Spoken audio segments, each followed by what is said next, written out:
sis. Good afternoon. I hope that you are enjoying this Sunday. I don't know if it's very warm where you are, but it certainly is where I am. But nevertheless, I hope that you are ready for Hey Sis Coffee and Conversation. As always, I want to thank everybody for tuning in. And if you post in the comments, I'm going to shout you out. If not, I can only see that you've tuned in. But I'm always grateful and thankful to everyone who has tuned in and who is tuning in. I hope you've had a wonderful week. I'm so excited for this show. We are in June. We are 6 months in this year. Can you believe it? Where has the time gone? I do not know, but I do know that it is going and it is going quickly. And so this month of June, last month it was all about moms and mental health and women. I dedicated the entire month to women, all of the shows about women and Mother's Day, and we did all of that. And so June, this month, is Men's Mental Health Awareness. I don't know how many of you knew that, but that is what it is. And so that's right. It's not only is it Father's Day, it is also, we celebrate Father's Day this month, but also this month is Men's Mental Health Awareness. And so that is what we want to tackle today. This is what we want to tackle today, right? And so I'm so excited for this to be happening.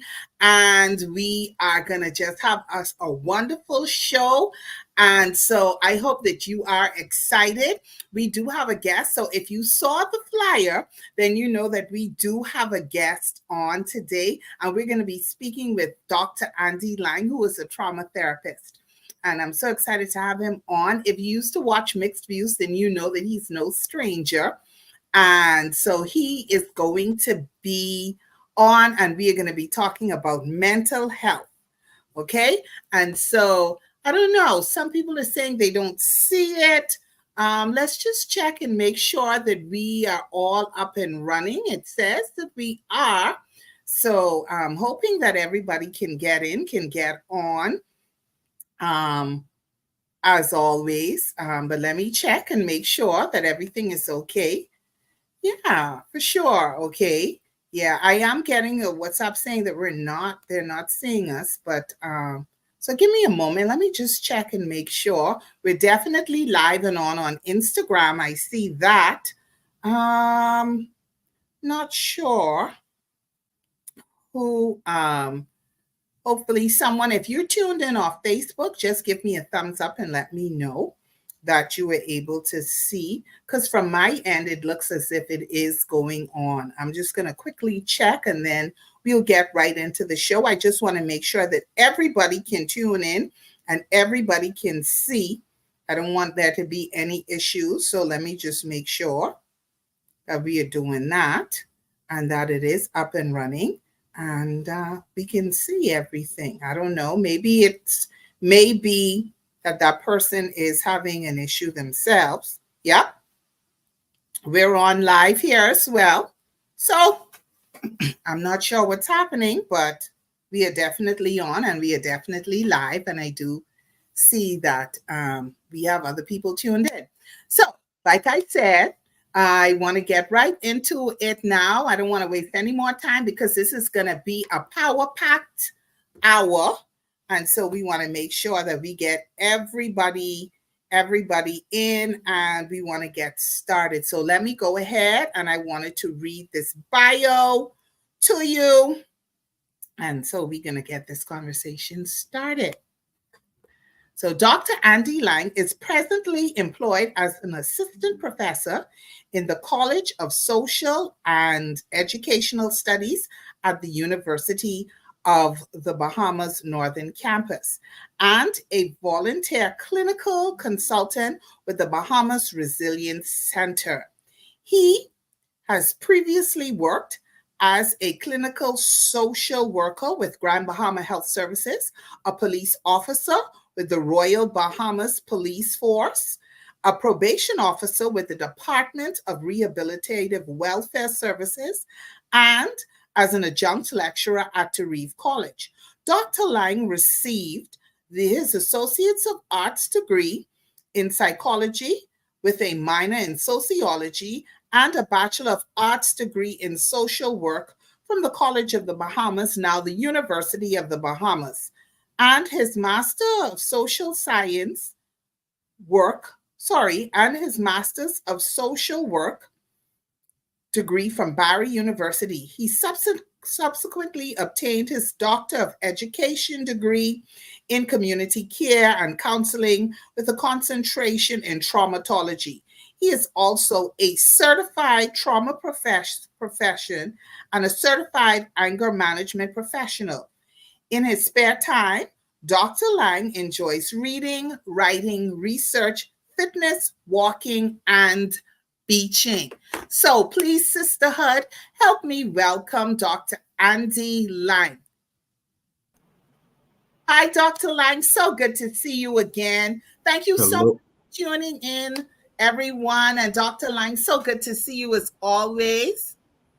Good evening, Mrs. Gardner, and good evening to those of you out there in virtual land. It's great to see you as well, Mrs. Gardner, and it's great to Yes. be here with you. Yes, it's always a pleasure to have you. Thank you so much for tuning in, Maxine. I see you. Yes, so you can tune in on Facebook. That's great. I just wanted to make sure we were up. And also, thank you so much for tuning in, Pauline. Thank you. I appreciate every one of you who've tuned in on whichever platform you've tuned in on. Thank you so much. Prince Stray, thank you so much for tuning in today. And so we are going to have a wonderful show.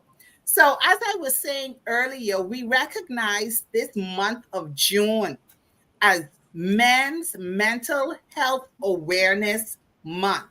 Now, correct me if I'm wrong. Is this something that is fairly new? Because we did not always recognize it as that. Is that the case? So I know the month of May is observed annually as Mental Mental health Health awareness. Awareness Right. Month. Right. Men's Health Month, I think this might be a new thing. I've not heard about this before. But if it is not a new thing, I am happy to have made my acquaintance with it. And if it is a new thing, I think it is long overdue. Yes. Absolutely. Absolutely. And so we are going to definitely celebrate this and do all that we can to promote the importance of having men who are not just physically healthy, but also men who are mentally healthy. Thank you so much, Sharon, for tuning in. As always, I appreciate everybody who is watching. So let's get right into it. So Dr. Lang, when we talk about mental health, what does that mean? What are we referring to? Okay, so mental health is one of those terms that is used a lot, and a lot of people think they understand what it means, or I should say, a lot of people have a very limited understanding of Right. what mental health encompasses. But when we talk about mental health, we're talking about complete spiritual, cognitive of an individual. Mental health does not imply merely the absence of a mental disorder. So Okay. what this suggests is that you can enjoy a very healthy state of mental well-being, but that does not preclude you from having a bout of depression every now and again. It does not preclude you from having a bout of anxiety every now and again. It does not preclude you from becoming stressed out every now and again. Okay, And so I and I think let me just chime in. I think it's so important that you said that it doesn't necessarily mean that you are having a that you are mentally unstable, because I think yes, sometimes when we hear mental health, we think maybe someone who is continually mentally unstable. And so when we're talking about that, we're not just talking about that, we're talking about all those other things that you mentioned, yes. inclusive of the depression and anxiety and all of that. And it's Yes. important for us to recognize also, would you agree, that men experience these things? Because sometimes we think it's just women or females. So I agree with you 200% because the thing is, as long as you are a human being, whether you are male or female, man or woman, you will be subjected to the same myriad emotions that human beings are subjected to from time to time. The issue, though, I think, is that a lot of times, because of the way men are socialized from babies up to adulthood, because of the way we are socialized, we are taught to be emotionally unexpressive. We are taught to be strong. We're taught to be dominant and aggressive, and any display of emotions that are considered weak is simply frowned upon. And so, yes, men do experience um, issues with their mental health, but the tendency is, because of the way we were raised, to suppress those expressions. Right. And so, and then that was one of the things that I really wanted us to talk about too, the way that we were raised and how that impacts a man's mental health. Hmm. And so, just let's talk a bit before we get into that. Some of the issues that men may face, the challenges that they may face, and maybe they don't even think it's just it's something that used to happen. Oh, and that's just, you know what I mean? You don't even Yeah. think that it's an issue. Oh, it always happened to me. I always used to feel sad or whatever. From Yes. since I was a child, not recognizing that this is a pattern, and you may need some help with that. Yeah. So, what are some of the issues that we are seeing men are facing now more than ever? What is becoming more prevalent when we talk about mental health? Okay. So very good question. So the issues that affect men are very similar to the issues that affect women, and these issues can include depression. It can include anxiety. Men tend to have a disproportionately higher level of suicide as well. And When I was doing research, I saw that, and I can tell you, I don't know about the rest of my sisterhood or the men who may be tuning in, but I was shocked when I saw that yes, yeah, more men. I automatically in my mind I figured it was a woman. Women would be the ones where we're seeing more suicide, and that's not the case. It is yeah, male. yes. And men are more likely to die by suicide than women, Mhm. due to they might have an untreated mental health condition, and also they tend to be more reluctant to seek help than women. Okay, another issue that affect men to a very high degree is that of substance abuse. Mm. Um, and in a lot of instances, substance abuse is a coping mechanism for a lot of the other stuff that men might be experiencing that they don't want to open up about. Right. So they mask it.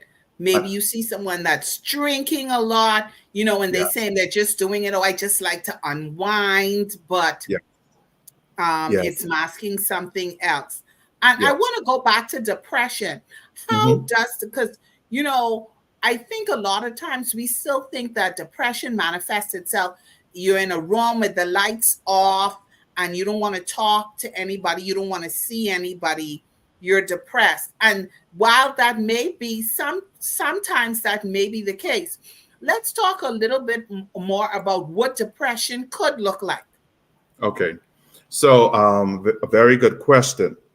When we talk about depression now, we're talking about a person who is experiencing low mood. Okay, and the low mood is present more often than not.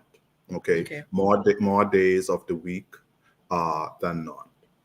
Okay, Depression is also accompanied by what is called anhedonia, and this is where a person loses the ability to experience pleasure in Mhm. activities that they once enjoyed.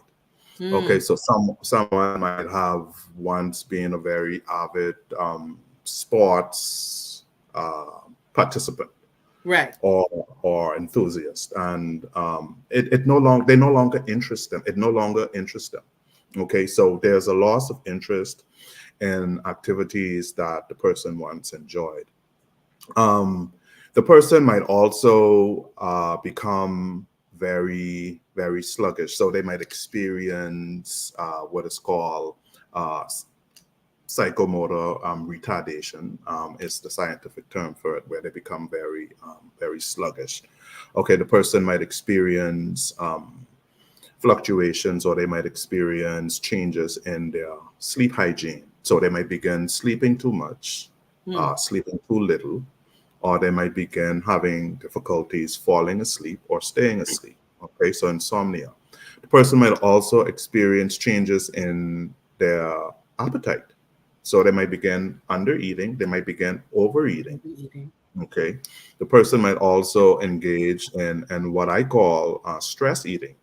So they're stressed out and they eat a lot of things they shouldn't be eating, sweets and um, chips and so forth. Is Okay. that the brain just trying to, I don't know, perk them up or maybe give them a sugar rush or you know, when they do So that?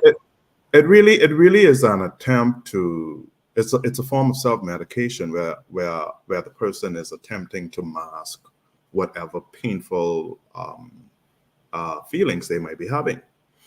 Okay. Persons who are depressed, they also might begin toying with the idea of suicide. Okay.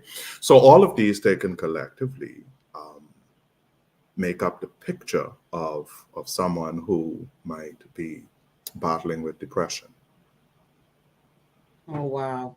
And so, is it possible for that person who is depressed to be able to get up, go to work, function, this male who get up, go to work, talk, friends, even laugh, you know, communicate a bit with their um with their family, with their coworkers, but still be depressed?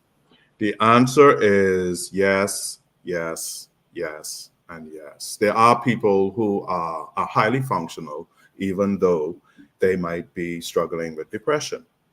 Okay. It could very well be that they have learned to mask their feelings. They have developed a facade that they put on when they have to go to work or when they have to go out to the food store or wherever. But that's not their general disposition. Being depressed is it's a mask that they adorn temporarily in Right. order to evade, I guess, detection. They might not want persons to ask them questions, ask them what's wrong or anything like that, and so they put up a mask. And so, yes, that's very possible. Yes, yes, yes, Maxine, I agree. Maxine is saying many people are functioning, but they are Hmm. depressed, and that we also need to encourage our young boys to express themselves emotionally. Yes. And I think that may be part of the problem, like you said. It's and we'll go, and that will segue right into how our childhood or how a man's childhood Hmm. impacts their mental well-being. Yes. And so, again, it all goes back to how we are raised as men. Um, how our boy children are socialized. We are socialized to be rough and Yeah, tough. boys don't cry, you Boys, know. real boys don't cry. Toughen up. Um, Boy, don't be no sissy or don't be no softy around. And so we constantly told these things growing up whenever we attempted to express emotions that were considered weak. Okay, and so by the time now we reach adulthood, we have become programmed to suppressing our emotions, especially emotions that might be considered weak, whether it be crying, whether it be depression, whether it be fear or anxiety or or anything like that. And so we have become so programmed that by the time we reach adulthood, it's almost like the only emotions we can experience or we can express and that we feel safe expressing are anger and aggression or anything that falls under those two umbrellas. Right. Because we feel like that's manly. It's okay. I Because can be it's angry. I'm a man, so I can be angry, you know? yes. And Yeah, but I so can't cry. I could be angry. You could see me yes, angry, but you can't see me cry. you can't see me cry. You know, Right. and it feeds into the notion of toxic masculinity. And I'm sure most of you have heard about it. And when we talk about toxic masculinity, we're talking about cultural norms and expectations that define traditional male behavior, um, including things like being dominant, being emotionally suppressive, and being aggressive. Mhm. And accompanying this notion is the promotion of the idea that it is weak to show any expression or expressions of vulnerability, including help seeking behavior. And so a lot of men fit this bill, and what it does is it hampers their ability to be emotionally expressive, number one, and number two, to reach out for help when they need it, because reaching out for help is considered a form of weakness, Right. you know. But I just want to say Go to ahead. any brothers out there who might be listening that, hey, it's okay to cry. It's okay to be weak, and I put that in air quotes. Mhm. Um, it's okay to feel down. It's okay because we're all humans. I was giving a presentation at an event a few weeks ago, and what I pointed out was that amazingly, God blessed males and females with tear glands. And so if God didn't mean for man to For cry, you to I don't think cry. he given us tear glands. So Exactly. yeah, yeah. Right. And the thing of it is, oh, let me also say on Instagram, thank you so much, Charlene and Daniel, for joining us and tuning in. Thank you so much. But one of the things I wanted to talk about too is the fact that what happens because you're taught not to cry, right? Not to show Mhm, weakness, not mhm. to show vulnerability, but you're Right. still feeling these things. You Yeah. didn't cry, but you're still hurt, Right. right? You didn't show the vulnerability, but you still felt vulnerable. Right. So you're not showing it to anyone.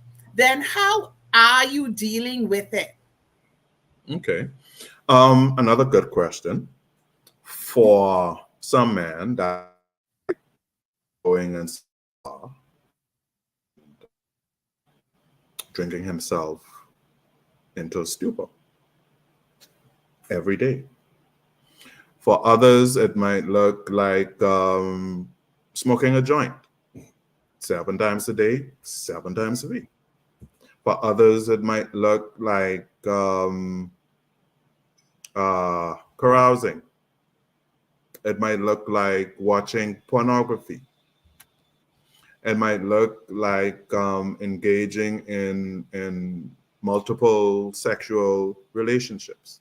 Right. And so what has happened is because we have been programmed not to express weaknesses or weak emotions that may be construed as weak, we have devised a very maladaptive um repertoire of or arsenal of strategies that we use to mask these emotions whenever they surface, to mask these feelings whenever they surface.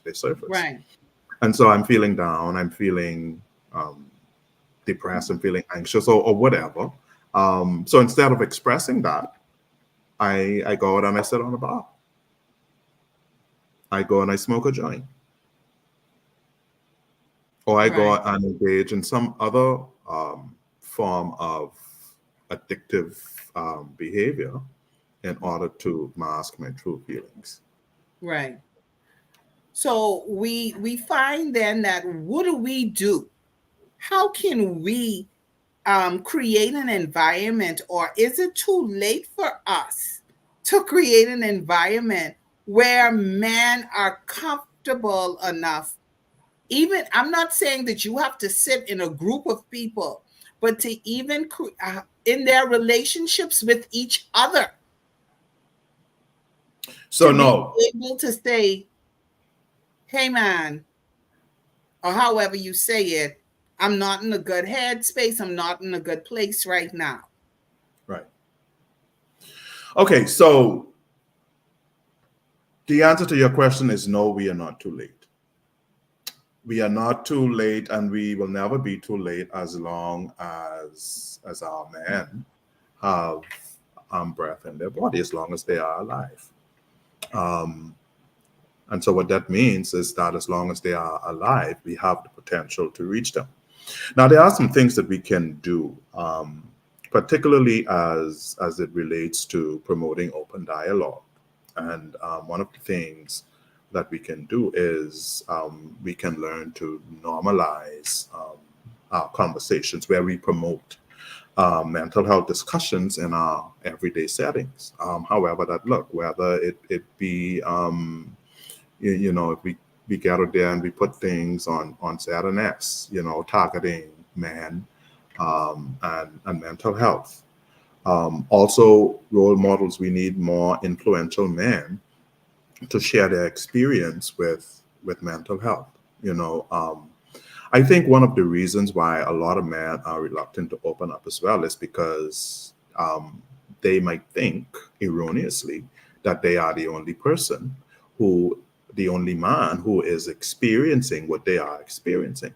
Right. But I feel like when other men who have walked the walk, who have experienced a lot of the stuff that our men are experiencing, when they can get out there and they can have an open conversation about it, that can go a long way in helping our men to see that, hey, you're not alone in this.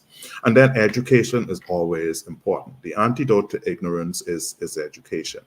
And so providing information about mental health, as well as the importance of seeking help um, as it relates to men, is another helpful strategy. And then support networks, where we foster environments such as support groups, where men can talk without being judged, without being looked down upon. So all of these taken collectively, I feel should be a part of any targeted strategy um, that is used to help man to become more expressive and to become more mentally healthy functioning individuals. Right. And for parents who may be listening, who have a son, who may have a son, what are some of the things that they can um, maybe look out for, that Okay. may, they may say, hey, I see a trend, and I'm concerned, or maybe they should be concerned, that they shouldn't Okay. just say, oh, it's it's puberty, or that's just a part of life. What are some of the things that, as parents, if you have a boy, you have a male child, what are some of the things that's two pronged? What are some of the things that you can do to foster healthy Hmm. um, habits, mental habits for Right. your child? And then also, what are some of the things that you should pay attention to that you Okay. shouldn't just kind of say, oh, they'll grow out of it. Right. Right. Okay. So another very good question. So you want to be extremely vigilant for signs or bouts of extended depression, bouts of extended low mood. Okay, this can be an indication that something is going on. So you want to be extremely mindful of that. You also want to be on the lookout for expressions of low self esteem. Okay, and how do you monitor that, or how do you observe that? Well, by the way he speaks about himself. Someone who constantly belittles himself, who's constantly calling himself stupid, who is Right. constantly saying things like, I would be better off dead, or I wish I hadn't been born. So stuff like that you want to be extremely mindful of. And then you also want to be mindful of the opposite expressions, where now the person is constantly saying those things about other people. Mm. Okay. You want to be on the lookout for signs of substance abuse or substance dependence. Okay. So So and let me just, if we could just, I want to go back to something that you said. If uh-huh. you are hearing your child, your boy child, or even your female child, but we're focusing on men, Hmm. saying those kinds of negative things, not maybe not about themselves, but Hmm. about someone else. Why? I mean, is that just a cause of concern before because they may be bullying someone else, or is it that they are projecting? Okay, so that's a good question. It could very well be that the person is being bullied, or it could very well be that the person is a bully. It could also be an indication of gang involvement. Hmm. Okay, it can be an indication of gang involvement. Um, but regardless of what it is, if you see these things happening, it is very, very critical, very important that you sit that child down and you have a conversation with him. Okay. And if you feel like you're not getting through to the person, if you feel like the person is not really opening up to you, if that's the sense that you're getting from the person, then you might want to refer them on to a professional um, to see how best they can get to the bottom of whatever is happening. Okay. And I want to just read a couple of the comments. Alita and Maxine both had good points. And just talking about our culture, Alita Mhm. is saying that, some men they see just simply going to the doctor if they have a physical illness and having to take medication, they see that as a sign of weakness Mhm. because men are supposed to be tough and strong, and you're not supposed to get sick. And if you get sick, you don't need a doctor, which is all, when you say these things out loud, right? It Mhm. really sounds ridiculous because, as you said, you have tear ducts, so the tear ducts must be there for a reason. But not only that, you are a human being, Yes. and all human beings experience these things. Go ahead. So I absolutely love that point, because you would be surprised at the number of men who are in the grave, or who are on their way to the grave, because they didn't want to get their prostate checked. Yes. Okay. And I'm talking about the manual way. Mm-hmm. Okay. I joke around and I say that a lot of men are in the grave because they didn't want a finger. Hey, um they don't want to, there tends to be this sense of disdain about prostate checks, Right. um because when Of the way men that it's think, done. yeah, and the thing about it is that's not the only way that it's checked, because we have progressed in terms of Beyond that. yes, but that's the old-fashioned way, and it works. And a lot of men, they look down on that very, very disdainfully, because a lot of them consider it as a threat to their masculinity. You Right. know, so I've heard men say, "Well, I ain't let nobody um, do this or do that," you Right. know, and so on and so forth.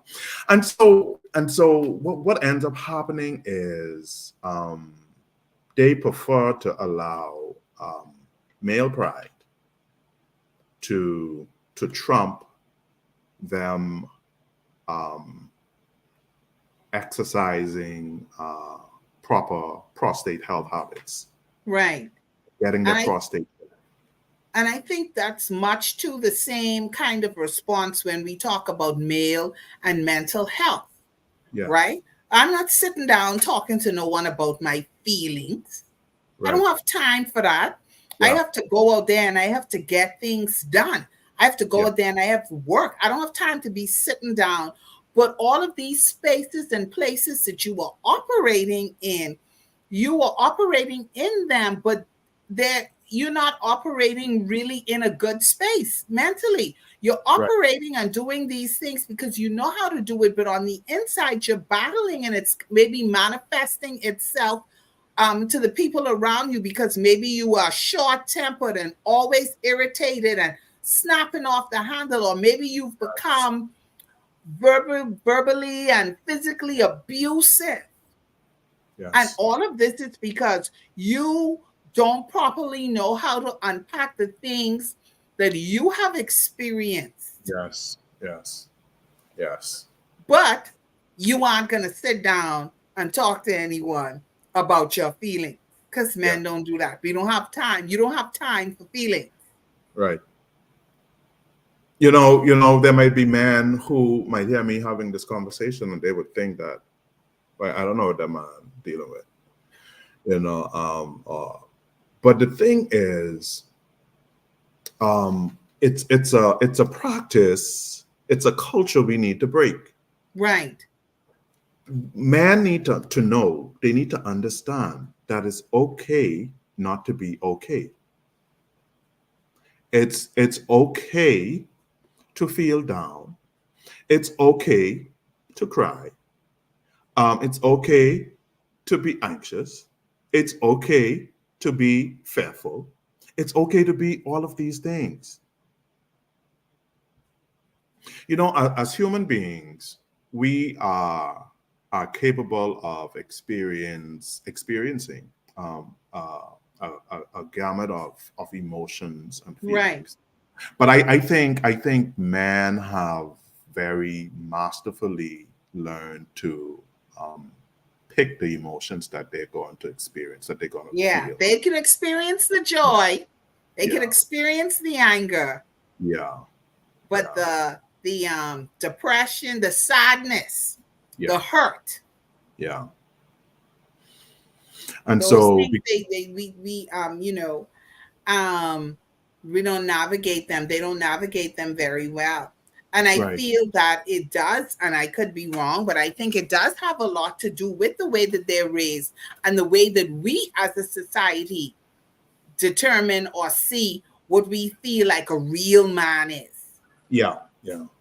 And so for us too, it's like a double-edged sword, because on the one hand, we were socialized to be rough and tough, and then we grow up and we become men, and then the women in our lives overtly or subtly express that we should be rough and tough. And so when you combine the two, now you have an individual who, even when he doesn't want to, even when it's not healthy for him to do so, he he expresses roughness and toughness. Right. Because that's what he knows. Yeah, That's the only thing. And not only that, that is what he is comfortable with. exactly. right? He's not comfortable with saying the stuff that they feel, I love you, or, what you Yeah. said hurt me, or, and I think sometimes then we, who may be their partner or just in general, when even if we have male children and they say, well, what they may not say, what you said hurt me. They may say, I really didn't like what you say, Right. Right. because that sounds better. That doesn't sound as quote unquote weak or soft as saying is, hey, you hurt me. Yes. But they may Yes. say, you know what, I didn't like what you say.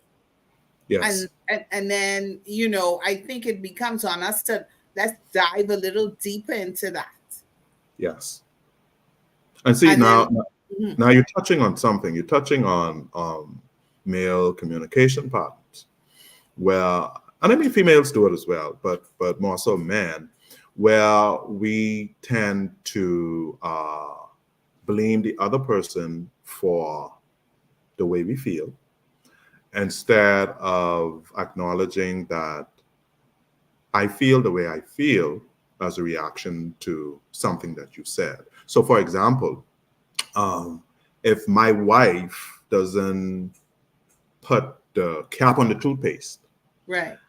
I can say, you make me angry every time you don't put the cap on the toothpaste. So, in other words, I blame her for how I feel. Or I can say, um, I feel angry, I get upset every time you I do got not it. put Rather than on the saying you make me, yes, yes, but recognizing it is these actions that evoke these kinds of emotion, yes, yes. and being able to separate the actions, I guess, from the person. Yeah, exactly. So it has to do with using I statements or encouraging the use of I statements. When I use I statements, I am accepting responsibility for how I feel, and I am also acknowledging, whether to myself and to you, the other person, I am also acknowledging that the way I am feeling right now is not because of you. It is because of how I'm feeling in response to what you did or to what you said. But so how was it not you? Because if you didn't do it, if you didn't do the thing that you did, Yeah, yeah, I would not have gotten upset. So it's yes, still you. yes, yes, yes. And a lot of men are perpetrators of domestic abuse Mhm. because of that. Okay, if you didn't do that, I would not have hit you. Right.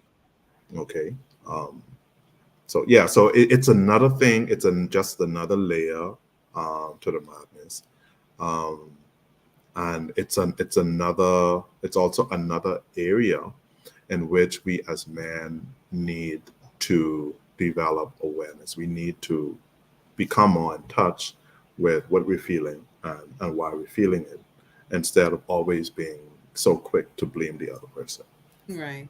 or And someone else. and I think in those instances that also feeds back to again the upbringing, and the only way that you know how to the only emotions that you really are comfortable or know how to display is those ones of anger and violence, Yeah. Yes. Yes. Yes. because again, you rough, you tough, and you're hurt, but rather than admit that you're hurt, that turns into something that you're more comfortable with, which is anger. So the Yes. hurt comes out as anger, because Yes. the hurt isn't manly, but anger Yes. is manly. Yes. The pain comes out as aggression, Anger, right, as anger. aggression, Yeah. because men don't feel pain. Yeah. The And these are depression the comes kinds out of as toxic things that we, and while you may say, if you're listening, who says that? Because we're all human beings and we all experience pain. But are we not saying that when we say things to our young boys like, boys don't cry? If they fall, all right, you could be up, shake it off, Hmm.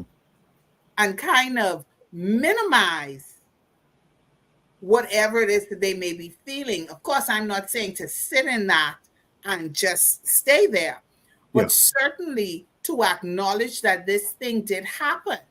Yes. And so when we say just shake it off, or boys don't cry, or you can be okay, or what this is, that's you know, then we are not allowing them to acknowledge that they are experiencing these things. And so now they learn, okay, I'm a boy, so I'm not supposed to cry. Yeah. I'm not supposed to show that I'm hurt. Yeah. I'm not supposed to show any of these things because, again, all of that goes into the category of being weak. Yes. Yes. Being weak and unmanly. Right. And so then, does that then, if they are experiencing things of experienced traumatic things in their childhood and they've never been able to address those things, how does that impact them now as adults? Well, how does it impact them as adults? Well, you might have someone who is who engages in a lot of addictive behaviors, whether it's gambling, whether it's pornography, whether it's drinking, whether it's smoking, whether it's exercise, et cetera, et cetera, et cetera. Okay, because what happens when we engage in these types of activities is the brain releases a chemical called dopamine that makes us feel good. Okay, and so if I'm hurting about something, and I can go and I can um, get on one of the machines at Island Luck or Chances and spin, um, the brain releases dopamine. I feel good um, temporarily, Right. but I feel good for that moment, and so I'm able to, I wouldn't say effectively, but I'm able to temporarily mask what I'm feeling at that particular time. And what ends up happening now is when that dopamine rush recedes, the pain is still there, and so I now have to go and do something else to make me feel good and to Right. mask that all over again. And so before you know it, um, I'm addicted to whatever it is I'm doing to make me feel good. And so that's what he looks like uh, 18 years later. Wow. So Sharon is saying our society has attached or latched men's sexuality to their masculinity. Hmm. Anything mentally and emotionally is attributed to femininity and then threatens a man's sexuality. Phrases like being in touch with your feminine side also perpetuate the stereotype that that only that the only feeling a man can feel anything that any other feeling that a man can feel if it's not anger is feminine. That is like cake, like putting the icing on the cake. On the cake, right? Yeah, we could say the benediction now, and we could just go home. Um, yeah, that is a very very good point. Um, we are at in a society where our masculinity and sexuality are intertwined. Okay. Right. Um, and any threat to one is a threat to the other. And so, at all costs, as men, we must ward off any attacks to our masculinity or our feminine sexuality, Yes. whether the threat is internal or whether it is external. Okay, um, and so how do we how do we do that? How do we express that? What are some of the things that tip you off? Well, the way I dress, the way I walk, the way I talk, the way I act, um, what I do. You see a lot of young men around here.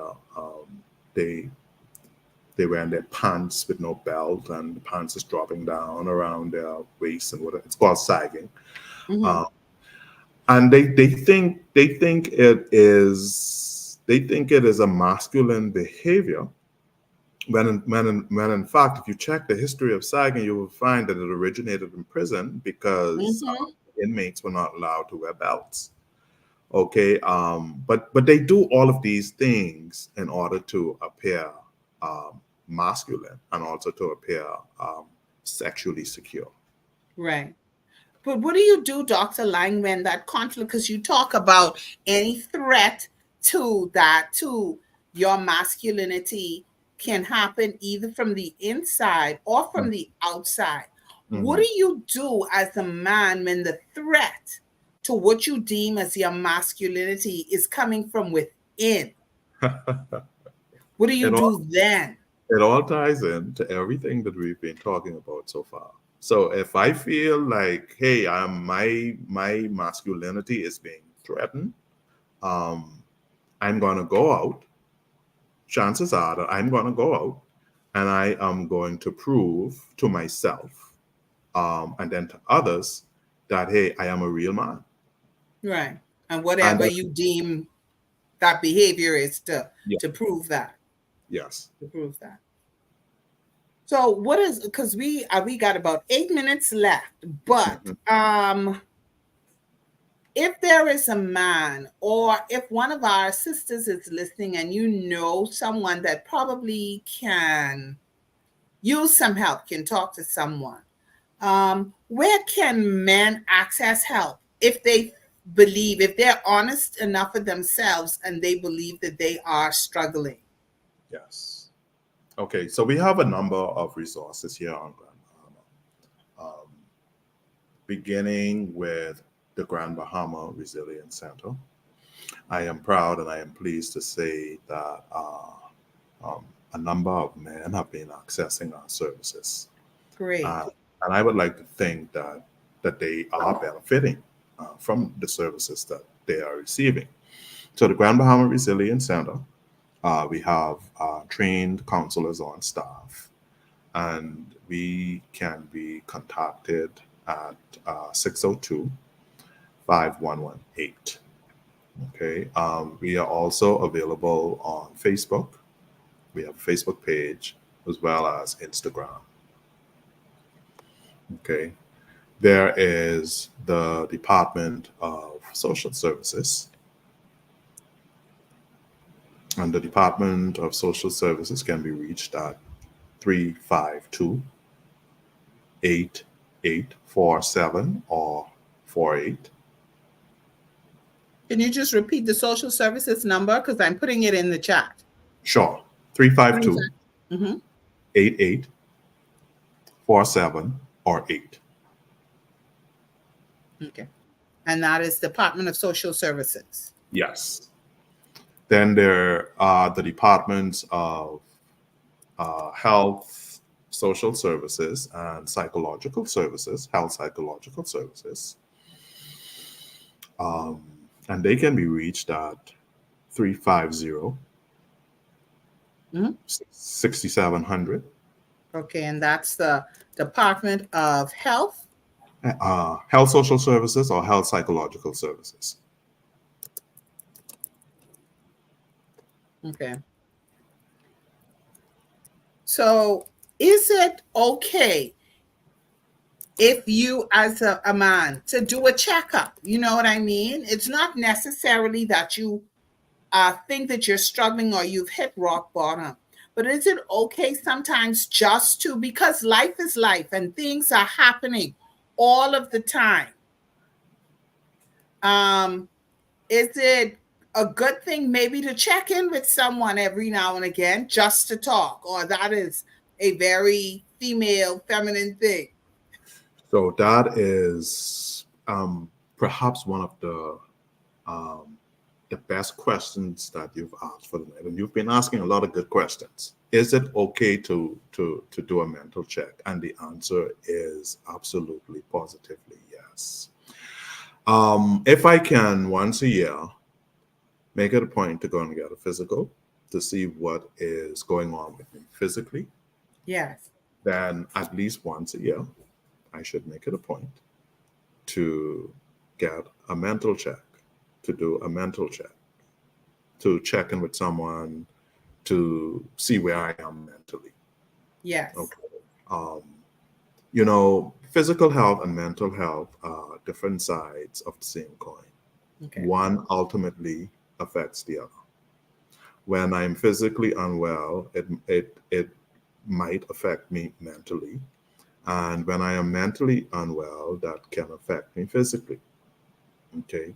And so it is very, very important that we pay attention to both domains, and that we periodically check in to see where we are mentally as well as physically. Yes. I do have a question. Mommy, thank you so much for tuning in as always. I see that you are watching, so thank you. We do have a question.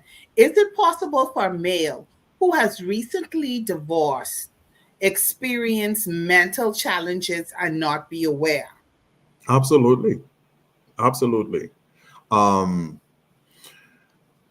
so when a couple divorces, right? That is a form of loss.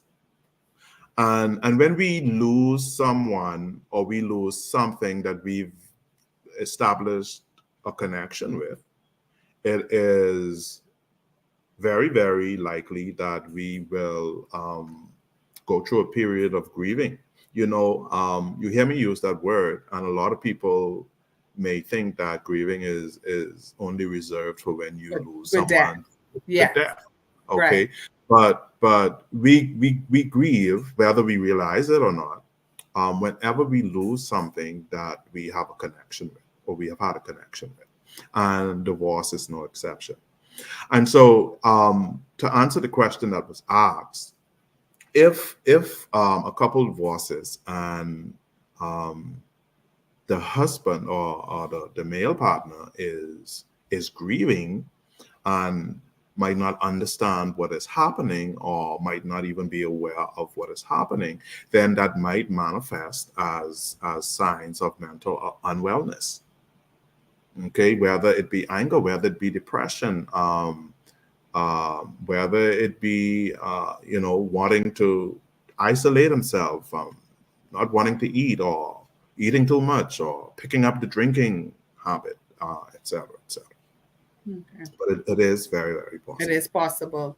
Yes. Okay. And before we go, what are some ways that men, and I'm sure we can all probably take away from this, but what are some ways that men can maintain good mental health? What are some things that they can do mentally to keep themselves in a good place?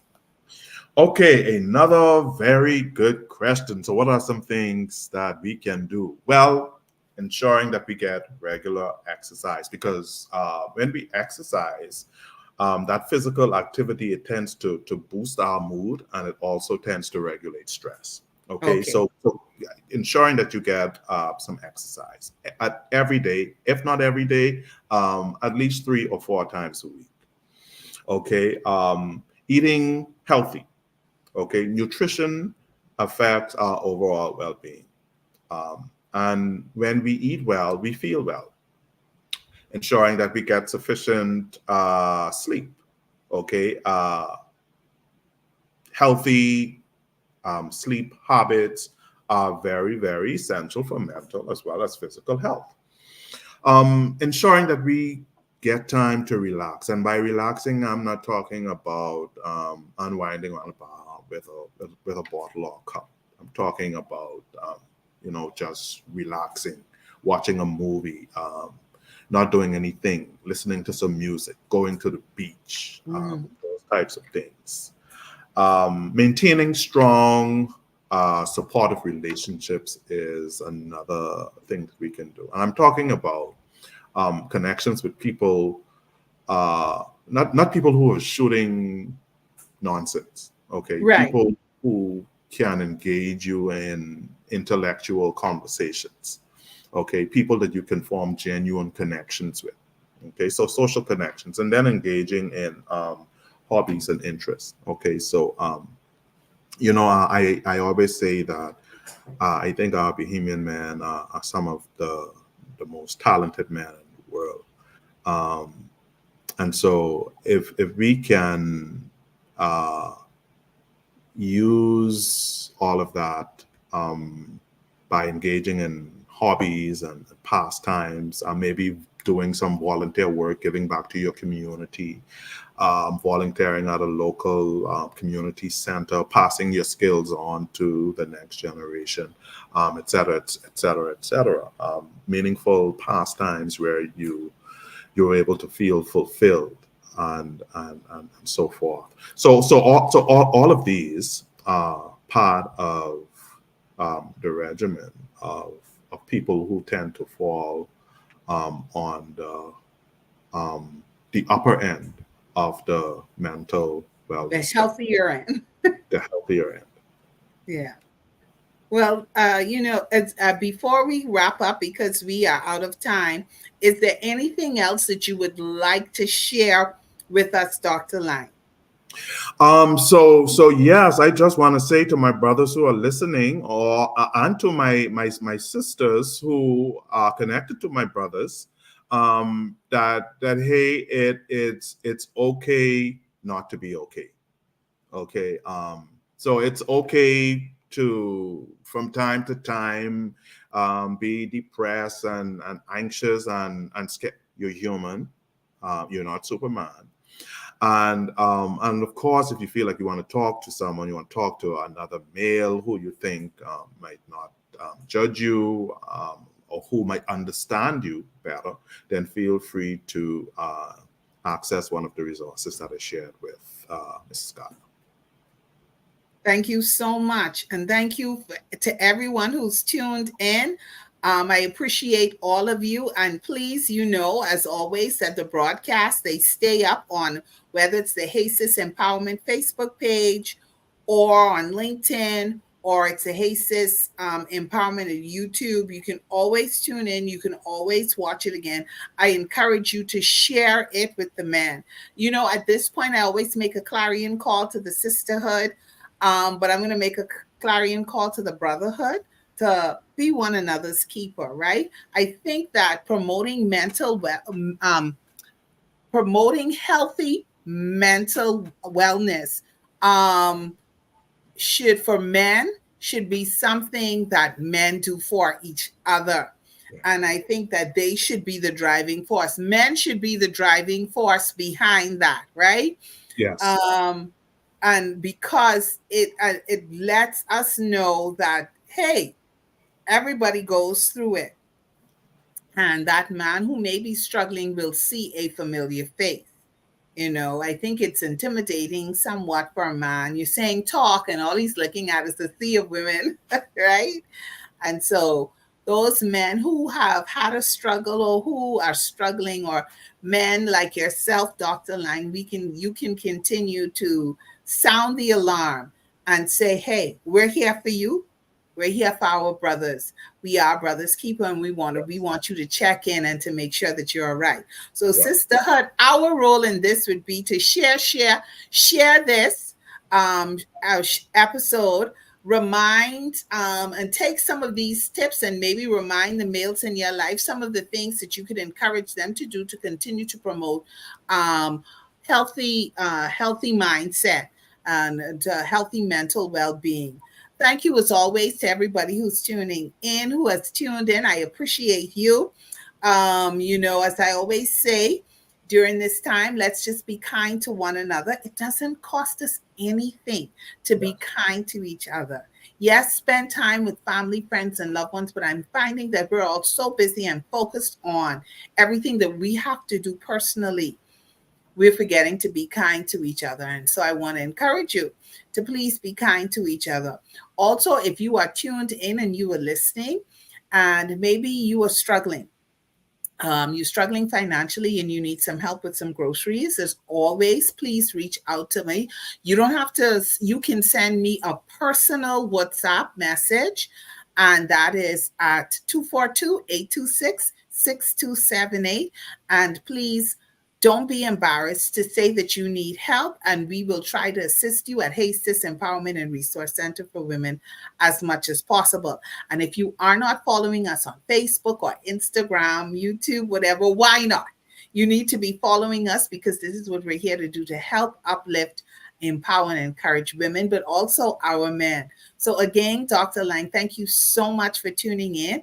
And to all of my sisterhood and brothers who may be listening, see you next time. Until then, remember, I see you, I feel you, I support you. Have a wonderful Sunday evening, everyone.